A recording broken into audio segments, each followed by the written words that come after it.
പ്രിയപ്പെട്ട കുട്ടികളെ, SSLC ആയിക്കോട്ടെ +2 ആയിക്കോട്ടെ ഏത് ബോർഡ് എക്സാം ആയാലും ഒരു ടോപ്പർ ഉണ്ടാവും അല്ലേ?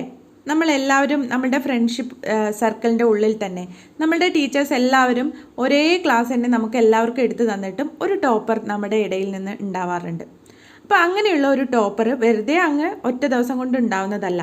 വളരെയധികം സ്മാർട്ടും സിസ്റ്റമാറ്റിക്കും ആയിട്ടുള്ള ഒരു സ്റ്റഡി അപ്രോച്ച് കൊണ്ട് മാത്രമാണ് അവർ പരീക്ഷയിൽ ഒന്നാമതെത്തുന്നത്. അപ്പോൾ നമുക്ക് ഇന്നത്തെ വീഡിയോയിൽ നമ്മൾ സംസാരിക്കാൻ പോകുന്നത് എങ്ങനെയാണ് ടോപ്പേഴ്സ് പഠിക്കുന്നതെന്ന് നോക്കാം. ഓക്കെ, ഒന്നാമതായിട്ട് എക്സാമിനേഷൻ പാറ്റേൺ ഓവർവ്യൂ. അതായത് ഒരു ടോപ്പറിന് ഒരു എക്സാം എങ്ങനെയെല്ലാം രീതിയിലാണ് നടക്കുന്നത് അതിൻ്റെ ഒരു ഓവർവ്യൂ അവർക്ക് നന്നായിട്ട് പരിചയം ഉണ്ടാവും. അതെങ്ങനെയെല്ലാം നേടിയെടുക്കാം? പഴയ ചോദ്യപേപ്പറുകൾ, പഴയ പല ബ്ലോഗുകളിൽ നിന്നൊക്കെ നിങ്ങൾക്ക് ചോദ്യപേപ്പറുകൾ കിട്ടും. അപ്പോൾ അത്തരം ചോദ്യപേപ്പറുകൾ വായിക്കുമ്പോൾ തന്നെ ഓരോ ചാപ്റ്ററിലും ഏതൊക്കെയാണ് വളരെ പ്രധാനപ്പെട്ട പാഠഭാഗങ്ങൾ എന്ന് നിങ്ങൾക്ക് മനസ്സിലാക്കാൻ സാധിക്കും. അങ്ങനെയുള്ള ഇമ്പോർട്ടൻറ്റ് ടോപ്പിക് പഠിക്കാൻ നിങ്ങൾക്ക് കൂടുതൽ സമയം നൽകാൻ വേണ്ടിയിട്ട് ടൈം ടേബിൾ ക്രമീകരിക്കുമ്പോൾ ശ്രദ്ധിക്കാനും അത് സഹായകമാകും. അടുത്തതായിട്ട് പ്രാധാന്യം കുറഞ്ഞ പാഠഭാഗമാണെങ്കിലും അത് അലസമായിട്ട് പഠിക്കാതെ തള്ളിക്കളയാതിരിക്കുക. ഒരു ചാപ്റ്ററിലെ എല്ലാ പാഠഭാഗങ്ങളും തുല്യമായിട്ട് പഠിക്കാൻ ശ്രമിക്കുക. ഇത്തരം കാര്യങ്ങളാണ് എക്സാമിനേഷൻ ഓവർവ്യൂ, അതായത് എക്സാമിനേഷൻ പാറ്റേൺ ഓവർവ്യൂ എന്ന ഫസ്റ്റ് പാർട്ടിലുള്ളത്.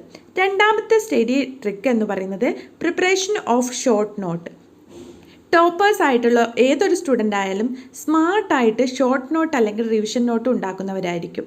റിവിഷൻ നോട്ട് എന്ന് പറയുന്നത് ടെക്സ്റ്റ് ബുക്കിലെ എല്ലാ കാര്യങ്ങളും അതേപടി പകർത്തി എഴുതുന്നതല്ല. അല്ലെങ്കിൽ നിങ്ങൾക്കറിയാം, നിങ്ങൾക്ക് ഒരുപാടധികം നോട്ട്സുകളുണ്ട്. സ്കൂളിലെ നോട്ടുകളും അതേപോലെ ട്യൂഷൻ സെൻറ്ററിലെ നോട്ടുകളും ഒക്കെ ഉണ്ടാവും.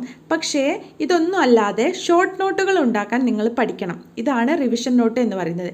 ഷോർട്ട് നോട്ട് എന്ന് പറഞ്ഞാൽ ഒരു ചാപ്റ്ററിലെ ഒരു പേജ് വായിച്ചു കഴിഞ്ഞാൽ ആ പേജിൽ എന്തൊക്കെ കാര്യങ്ങളാണ് ഉള്ളത് എന്ന് വളരെ ഷോർട്ടായിട്ട് നിങ്ങൾക്ക് മാത്രം മനസ്സിലാവുന്ന രീതിയിൽ എഴുതി വെക്കുന്നതിനെയാണ് നമ്മൾ റിവിഷൻ നോട്ട് എന്ന് പറയുന്നത്. ഇത്തരം റിവിഷൻ നോട്ടുകൾ നിങ്ങൾക്ക് എക്സാം ടൈമിൽ പാഠഭാഗം മുഴുവനായിട്ട് വായിക്കാതെ തന്നെ ആ പാഠഭാഗങ്ങളിൽ എന്തൊക്കെ കാര്യങ്ങളാണ് നിങ്ങൾ പഠിച്ചത് എന്ന് ഒന്ന് എളുപ്പത്തിൽ റിവൈസ് ചെയ്യാൻ നിങ്ങൾക്ക് ഹെൽപ്ഫുൾ ആവും. അതോടൊപ്പം തന്നെ നിങ്ങളുടെ സമയം, അതായത് പരീക്ഷ അടുപ്പിച്ചുള്ള ആ ഒരു സ്റ്റഡി ടൈം നിങ്ങൾക്ക് സേവ് ചെയ്യാനും സഹായകമാകും. ഇത്തരത്തിൽ റിവിഷൻ നോട്ട് ഉണ്ടാക്കുന്നതിനെ പറ്റിയിട്ട് നമ്മൾ ഓൾറെഡി ഒരു വീഡിയോ ചെയ്തിട്ടുണ്ടെങ്കിലും അതിൻ്റെ ഒരു എക്സാമ്പിളായിട്ട് ഒരു വീഡിയോ ഞാൻ ഉടനടി തന്നെ നിങ്ങൾക്ക് ചെയ്തു തരാം.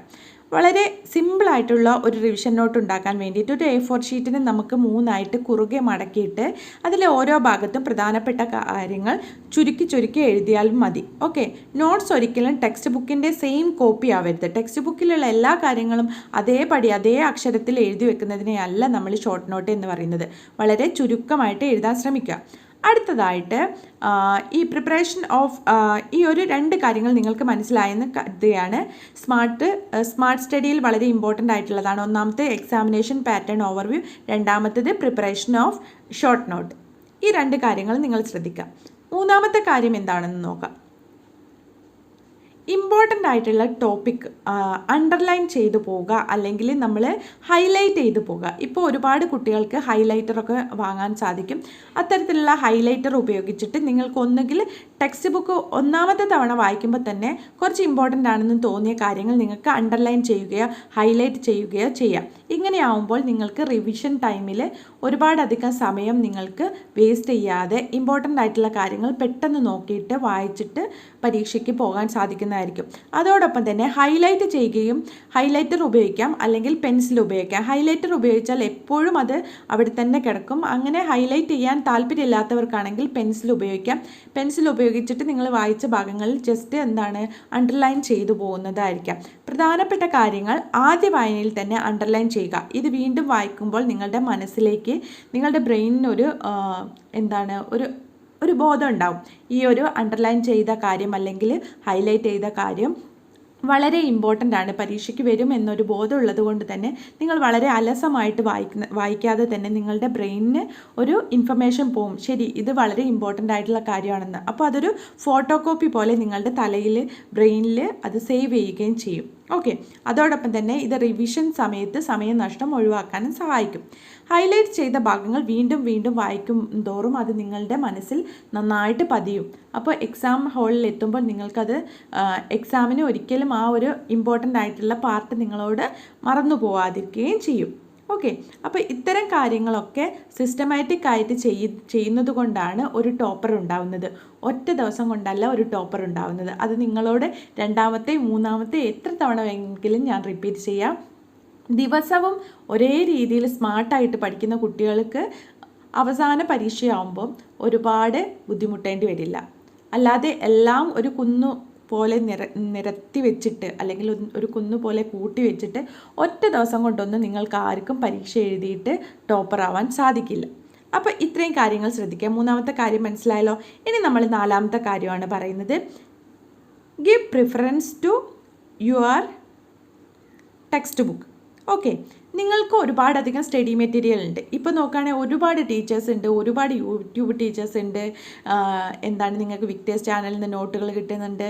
പല ഭാഗങ്ങളിൽ നിന്നും നിങ്ങൾക്ക് പഠിക്കാൻ ആവശ്യമായ പലതരം മെറ്റീരിയൽസ് കിട്ടും, പലതരം നോട്ട് കിട്ടും. പക്ഷേ ഇതിൽ പ്രധാനപ്പെട്ട ഒരു കാര്യം എന്ന് പറയുന്നത്, നിങ്ങളുടെ ടെക്സ്റ്റ് ബുക്ക് പഠിക്കാതെ ഇത്തരം നോട്ടുകൾ മാത്രം ബൈ ഹാർട്ട് പഠിച്ചത് കൊണ്ട് ഒരു കാര്യവും നേടില്ല.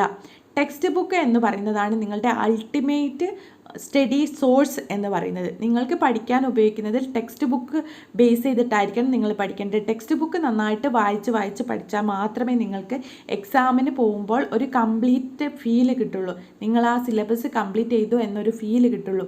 അല്ലാതെ അവിടുന്ന് ഇവിടുന്നൊക്കെ കുറച്ച് ഭാഗങ്ങൾ കാണാതെ പഠിച്ച് ഇമ്പോർട്ടൻ്റ് ആണെന്ന് കരുതി കാണാതെ പഠിച്ചതുകൊണ്ട് എക്സാമിന് പോകുമ്പോൾ നിങ്ങളുടെ മനസ്സിലൊരു ചിന്ത വരും, ഞാൻ ആ ഭാഗം പഠിച്ചില്ലല്ലോ, അല്ലെങ്കിൽ ഈ പാർട്ടിൽ നിന്ന് ഈ ക്വസ്റ്റ്യൻ വന്നാൽ ഞാൻ എങ്ങനെ എഴുതും.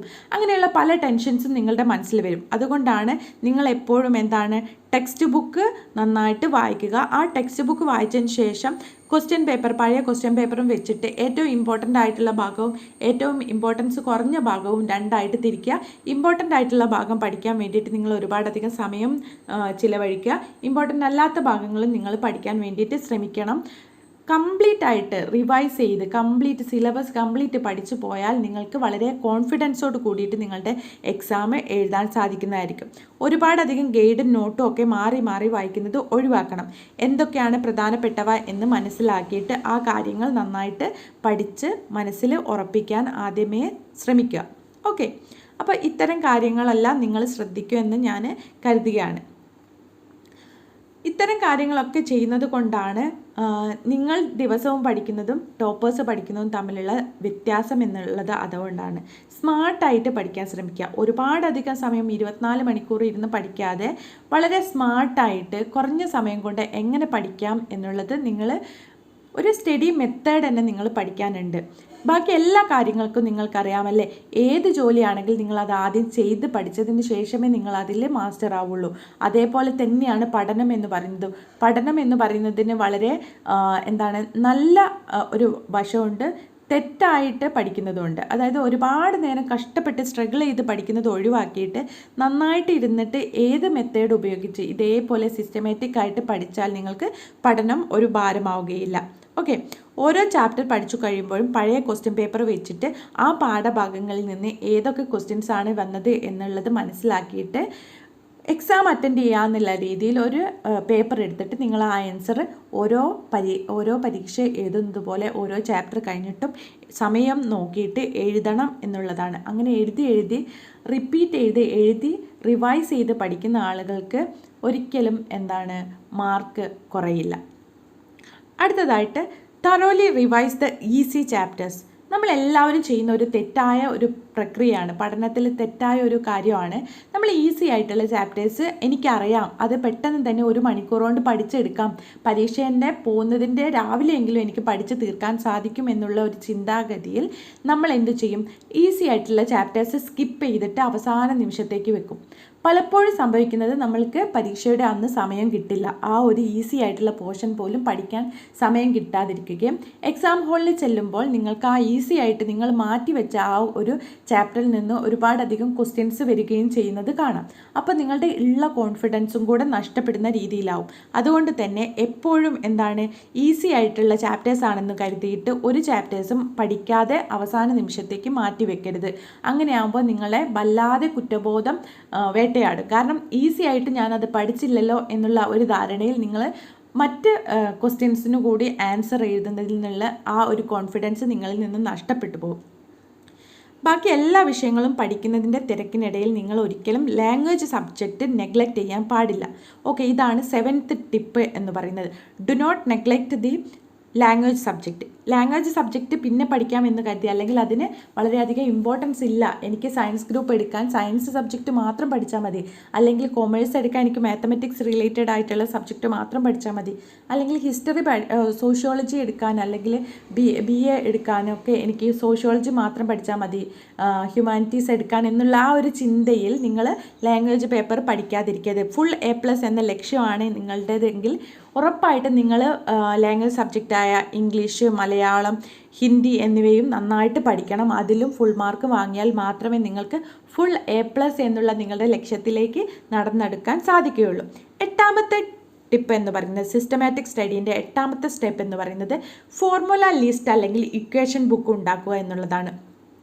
നിങ്ങൾ പഠിക്കാൻ തുടങ്ങിയ അന്ന് മുതൽ തന്നെ നിങ്ങൾ സെപ്പറേറ്റ് ആയിട്ട് മാത്സ്, ഫിസിക്സ്, കെമിസ്ട്രി എന്നിവയ്ക്ക് ഒരു ഇക്വേഷൻ ബുക്ക് അല്ലെങ്കിൽ ഫോർമുല ലിസ്റ്റ് ഉണ്ടാക്കേണ്ടത് അത്യന്താപേക്ഷിതമാണ്.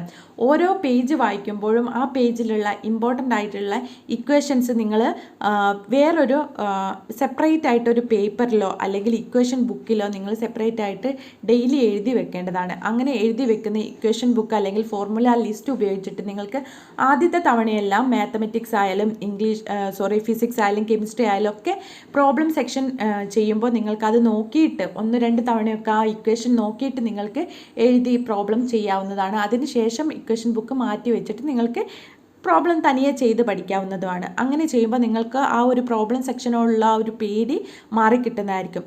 ഓരോ ചാപ്റ്ററിനും ഓരോ പേജ് കണക്കെ ഇതേപോലെ ഇക്വേഷൻ ബുക്ക് അല്ലെങ്കിൽ ഫോർമുല ലിസ്റ്റ് തയ്യാറാക്കേണ്ടതാണ്. പരീക്ഷയ്ക്ക് പഠിക്കുമ്പോൾ നിങ്ങൾക്ക് വെപ്രാളം കൂടുകയും അതിൽ നിന്ന് ഇത്ര ഇക്വേഷൻ ഉണ്ടല്ലോ, ഇതിൽ നിന്ന് അങ്ങനെയുള്ള ആ ഒരു കൺഫ്യൂഷൻ നിങ്ങളോട് മാറിക്കിട്ടും.